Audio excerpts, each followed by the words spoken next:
There is one very specific color that ancient Kabbalah masters warned against for centuries, a color you must never allow to dominate your Jewish home. Think of it as an invisible anchor, silently dragging down your prosperity, your joy, and even your spiritual connection to the divine. I'm going to reveal exactly which trendy, seemingly elegant color could be quietly undermining every blessing trying to enter your life. But I won't leave you hanging in fear. Before I reveal this forbidden shade, I'm going to share with you 7 incredibly potent colors that Jewish mystical tradition teaches act like spiritual magnets for abundance, protection, deep family connection, and sacred joy. These aren't just decorating tips. These are energetic codes hidden in the Kabbalah for over 2,000 years, and when you understand them, your entire home transforms into a living sanctuary. You see, what the ancient rabbis understood, and what modern science is only now beginning to validate, is that color is frequency.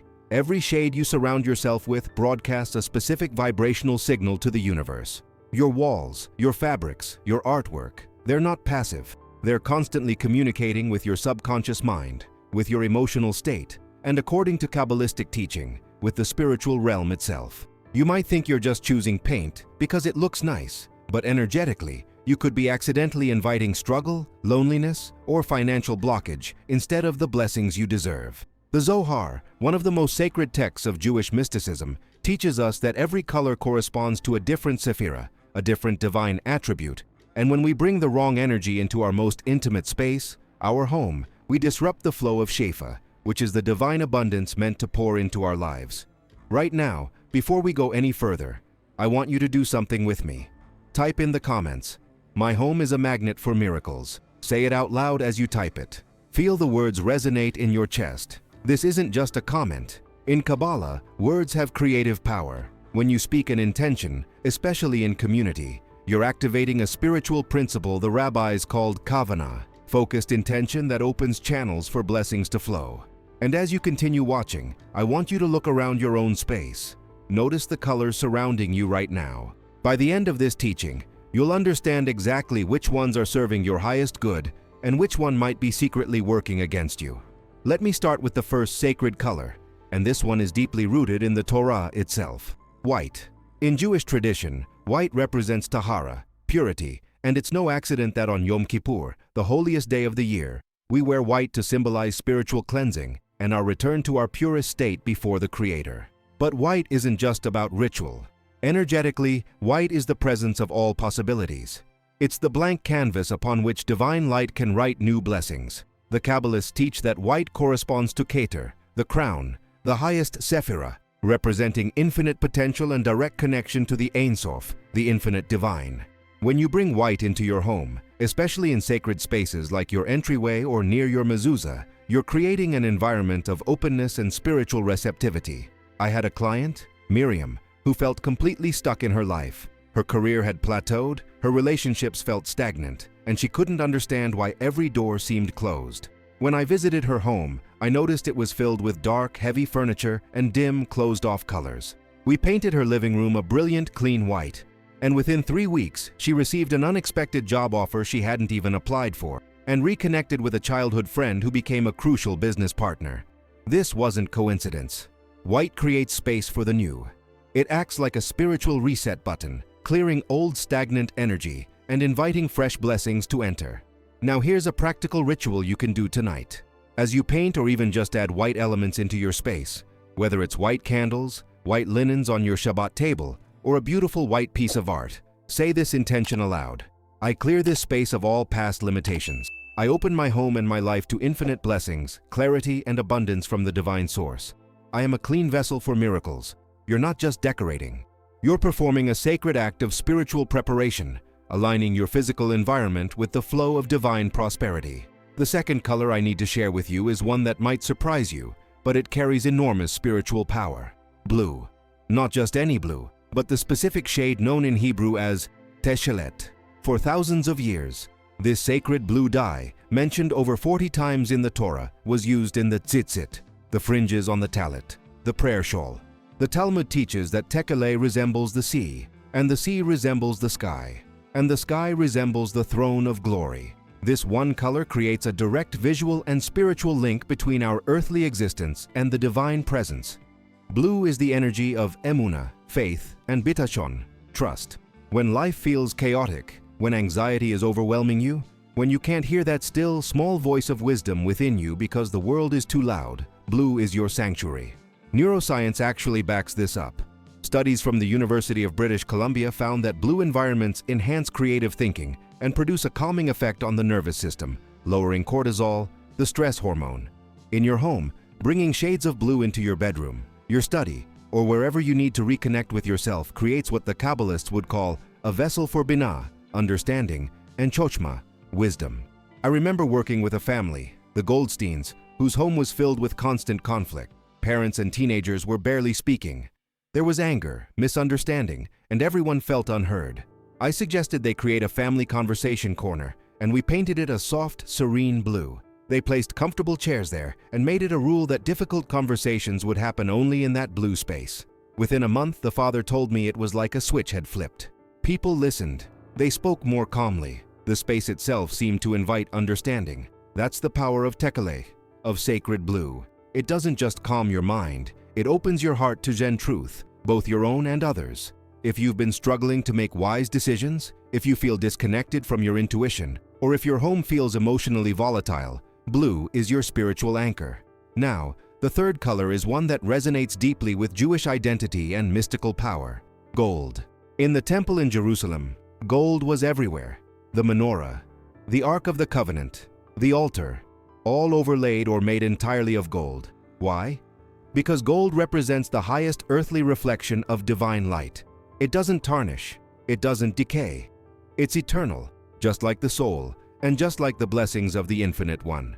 In Kabbalah, gold corresponds to Tiferet, beauty and harmony, and also to the Sefirot of Chesed, loving kindness and abundance. Gold vibrates at the frequency of prosperity, not just material wealth, though it certainly includes that, but prosperity of spirit, confidence, inner radiance, and the recognition of your own immense value. The Mishnah teaches us that Rabbi Akiva said, "Beloved is humanity, for we were created in the divine image." Gold in your home is a constant visual reminder of that truth. You are not ordinary. You carry within you a spark of the divine, and you are worthy of abundance in every form. Here's a secret that I share only with my private clients, but I'm giving it to you now because you're here, you're listening, and that means you're ready. The kitchen is the financial heart of your home. In Jewish tradition, the table is compared to the altar in the temple. When you eat with intention, with blessings, with gratitude, you're performing a sacred act. To activate prosperity in your kitchen, place one intentional gold object there. It could be a small gold bowl, a decorative gold tray, even a single gold spoon placed with kavanah. As you place it, say, "As gold reflects light, my home reflects abundance. As gold endures, my blessings multiply and endure." This creates an energetic beacon, a vortex that attracts financial blessing and sends that energy circulating through your entire home. I've had clients report unexpected checks in the mail, sudden freelance opportunities, and even inheritance they didn't know was coming, all within weeks of activating their kitchen with sacred gold energy. This isn't magic. This is alignment. You're tuning your space to the frequency the universe is already broadcasting. You're just finally receiving it. The fourth color is vibrant, alive, and absolutely essential if you're feeling stuck, numb, or like you've lost your fire. Red. I know what you might be thinking. Red is aggressive. Red is overwhelming. But let me teach you what the Kabbalists knew. Red, in its highest form, is the color of Gevurah, strength and boundaries, and it's also the color of life itself. The Hebrew word for red is Adam, which shares the same root as Adam, humanity, and Adamah, earth.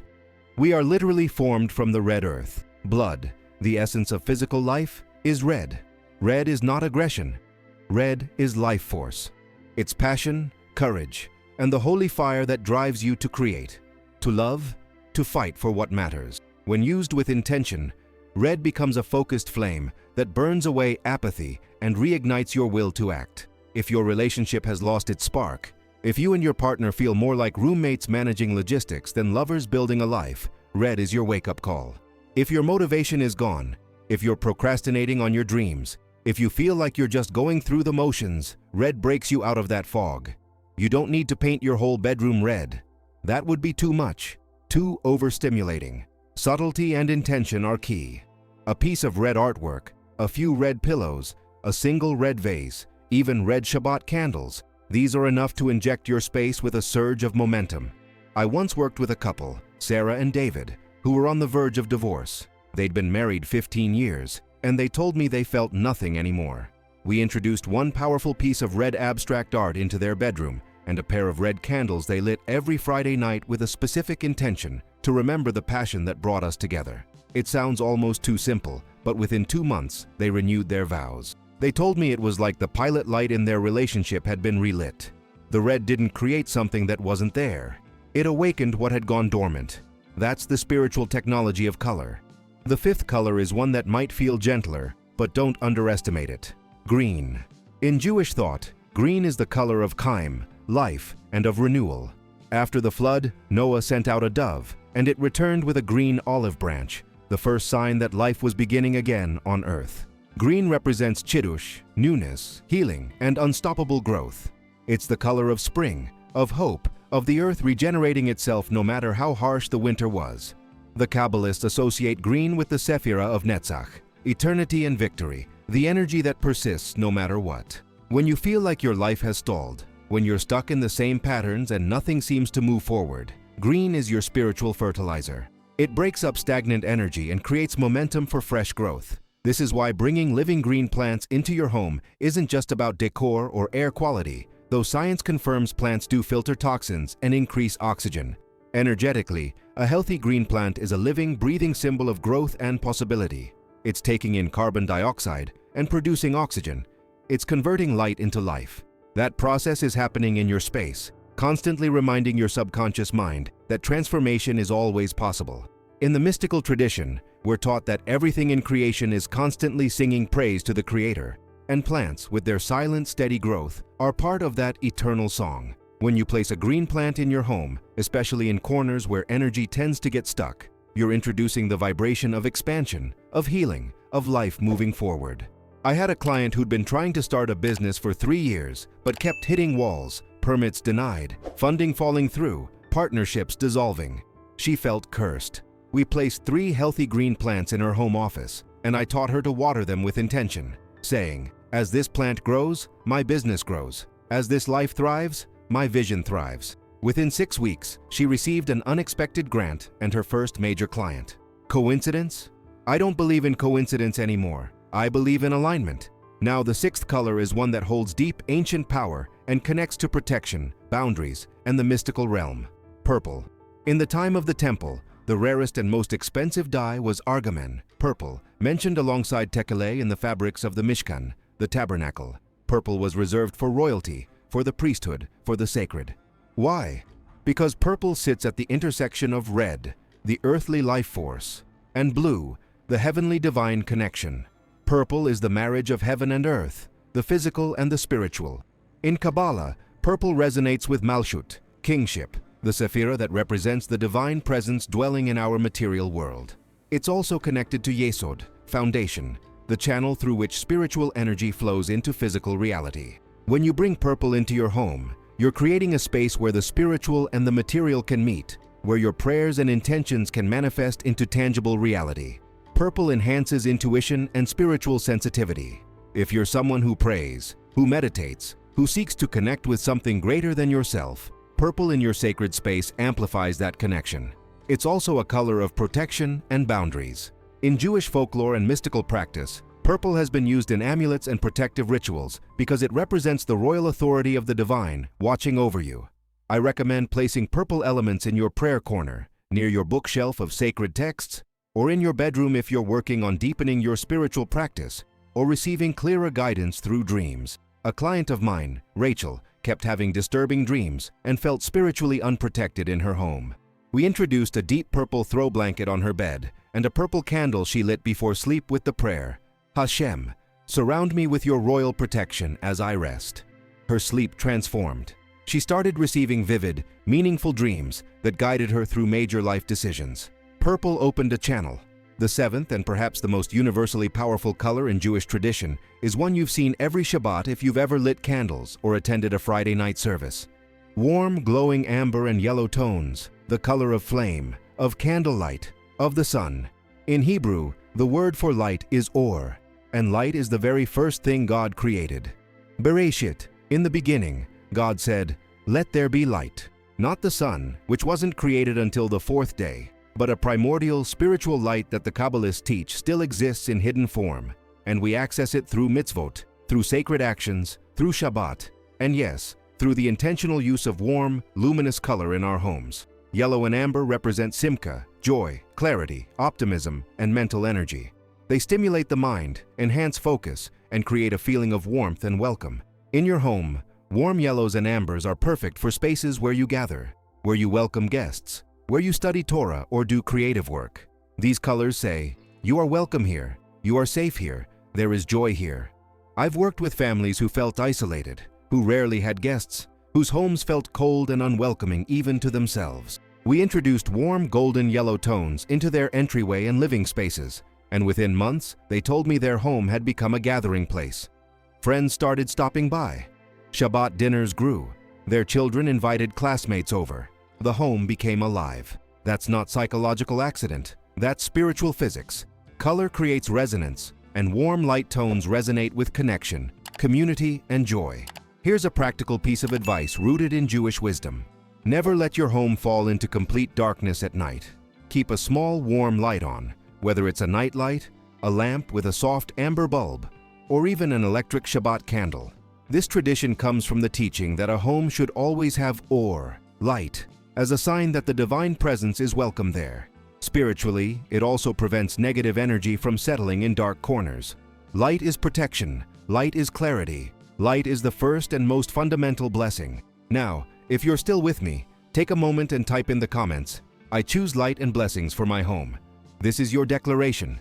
You're not just passively watching, you're actively participating in a shift. And that participation is what makes the teaching come alive in your life. So, we've explored 7 sacred colors: white for purity and infinite possibility, blue for wisdom and calm, gold for prosperity and divine value, red for passion and life force, green for growth and healing, purple for spiritual connection and protection, and warm yellow and amber for joy and community. Each of these colors is a tool, a spiritual technology, that when used with intention transforms your home from just a place you live into a mikdash me'at, a small sanctuary, a dwelling place for the divine presence and for every blessing trying to reach you.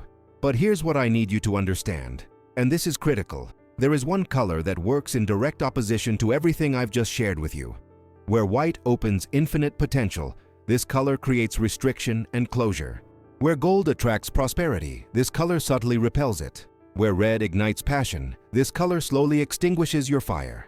Where blue brings wisdom and peace, this color invites confusion and low-level anxiety. Where green promotes growth, this color fosters stagnation. Where purple connects you to the spiritual, this color cuts that channel. And where warm yellows bring joy and community, this color isolates you and drains the light from your life. This color is an energetic black hole in your home. And the most dangerous part is that it's been marketed to you as sophisticated, as modern, as elegant.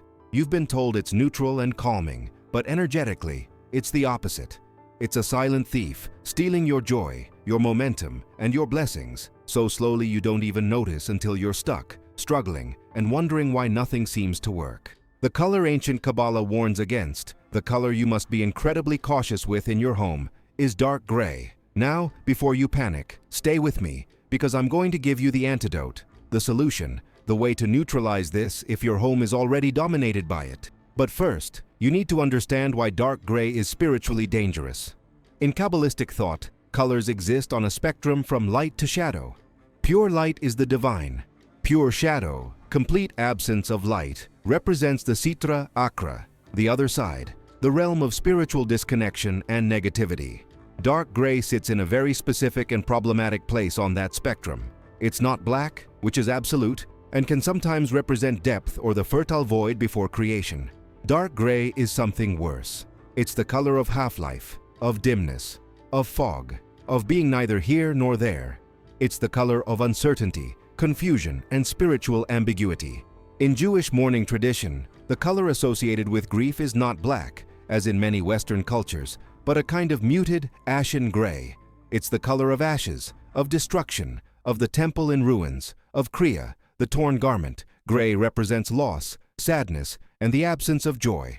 Now, occasional grief is part of life, and honoring it is sacred. but you don't want to live in that energy. You don't want your home, the place where you rest, where you raise your family, where you're supposed to recharge and connect with the divine, to be vibrating at the frequency of mourning, of lack, of diminishment. Yet that's exactly what dark gray does. It's energetically exhausting. It mutes your spirit. It discourages creative thinking. Over time, it leads to feelings of melancholy, hopelessness, and a low-grade depression that you might not even connect to your environment because it happens so gradually. Modern interior design loves dark gray. You see it everywhere. Magazines call it chic. Designers call it timeless. But let me tell you what I've observed working with hundreds of families. The homes dominated by dark gray walls, dark gray furniture, dark gray tones are the homes where people report the most financial struggle, the most relationship coldness, the most feelings of being stuck and unable to move forward. Is that causation or correlation? From a spiritual perspective, it's absolutely causation. Your environment is not separate from you. You are in constant energetic exchange with it. When your walls, your couch, your floors are broadcasting the frequency of fog, of shadow, of half-life, that's the signal your subconscious mind receives all day, every day. And that's the signal you begin to broadcast out into the world and up to the heavens. Think about it this way. Would you go to the temple, the holiest site in Judaism, and expect it to be painted in dark, muted grays? Absolutely not. The temple was gold, white, blue, purple, vibrant and alive with color and light. Because it was a place where heaven and earth met, where blessings flowed. Your home should be the same. The Talmud teaches that after the destruction of the temple, our tables became our altars, our homes became our small temples. If you're filling your temple, your sacred space, with the color of ashes and mourning, you're telling the universe, I am in a state of lack, of loss, of ending. And the universe, which reflects back to you what you put out, responds accordingly. There's also a psychological component that science is now validating. Studies on color psychology consistently show that people in environments dominated by dark gray report lower mood, decreased motivation, and a sense of heaviness. Neuroscientists have found that our brains respond to color even when we're not consciously aware of it, affecting everything from hormone production to decision-making. Dark gray, because it lacks the vibrancy and clarity of brighter tones, literally dulls your mental sharpness and emotional resilience. You're trying to build a life, to create success, to attract love, to manifest your dreams, but you're doing it while constantly swimming against a current of heaviness you can't see. Now, I know some of you watching have dark gray in your home. Maybe your whole living room is gray. Maybe your bedroom. And you might be feeling anxious right now. Don't. I promised you the antidote. And here it is. If you have dark gray walls or furniture and you can't change them immediately, you counteract the energy by introducing bursts of the sacred colors we discussed. Place vibrant, colorful artwork on those gray walls. Not gray art. Bright, alive, joyful art. Bring in pillows and throws in gold, in red, in blue, in green. Fill the space with living green plants, as many as you can care for. Their life force will actively push back against the stagnant gray energy. Add warm amber lamps and make sure your space is well lit. Never let a gray room sit in dim light. That amplifies the problem. Light neutralizes shadow. And here's the most powerful ritual. Stand in the center of your gray space and speak this aloud with intention. I acknowledge this color does not serve my highest good. I now call in the light, the color, and the blessings of the divine. I transform this space from shadow to radiance, from stagnation to flow, from lack to abundance. This home is alive. This home is blessed. So be it. Then, take one action within 72 hours. Buy one colorful piece of art. Bring in one healthy green plant. Light a candle every evening for a week. Action breaks the spell. Intention plus action equals transformation. And if you're planning to repaint or redecorate, now you know. Choose life. Choose light. Choose colors that celebrate your existence, that honor the divine spark within you, that align your home with the flow of heavenly blessing. There are thousands of beautiful, elegant, sophisticated colors that will energize your soul instead of draining it. Soft creams, warm taupes, gentle greens, serene blues. All of these are neutral enough to be calming, but vibrant enough to support life. Dark gray might look sleek in a corporate lobby, a place designed for detachment and transaction. But your home is not a lobby. Your home is your sanctuary, your mikdash me'at, your small temple. Treat it that way. I want to close with this truth. Everything in creation has a purpose, and everything carries energy. The ancient Kabbalists weren't superstitious. They were scientists of the soul, and they understood that every element of our physical world, including color, is a vehicle for spiritual reality. When you choose the colors in your home with consciousness, with kavanah, with the understanding that you're not just decorating but creating an energetic field, you step into your role as a co-creator with the divine.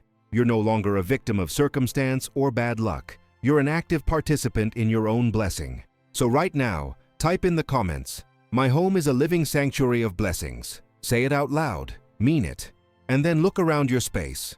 What one change can you make today? Maybe it's buying a plant. Maybe it's hanging a piece of colorful art. Maybe it's lighting a candle with intention. Maybe it's finally saying goodbye to that dark gray couch you never really loved anyway. Whatever it is, take the action. Because knowledge without action is just information. But knowledge plus action is transformation. If this teaching resonated with you, do me a favor. Hit the like button. It tells me you're receiving this, and it helps this wisdom reach more people who need it. Subscribe to this channel so you never miss a teaching. I release new secrets from Jewish mystical tradition every single week. Ancient codes for prosperity, protection, relationships, health, all of it rooted in Torah and Kabbalah and made practical for your modern life. Share this video with someone whose home feels heavy, whose life feels stuck, who's been searching for a breakthrough and doesn't realize their environment might be the key. And finally, take a screenshot of the 7 sacred colors I shared: white, blue, gold, red, green, purple, and warm amber yellow. Set it as a reminder on your phone. Let it be your guide as you transform your space. Next week, I'm revealing the one object that 93% of Jewish homes have in the wrong location, and it's costing them blessings every single day. You're going to want to see that. Until then, may your home be filled with light, with color, with joy, and with every blessing the Creator has destined for you. Shalom, and see you soon.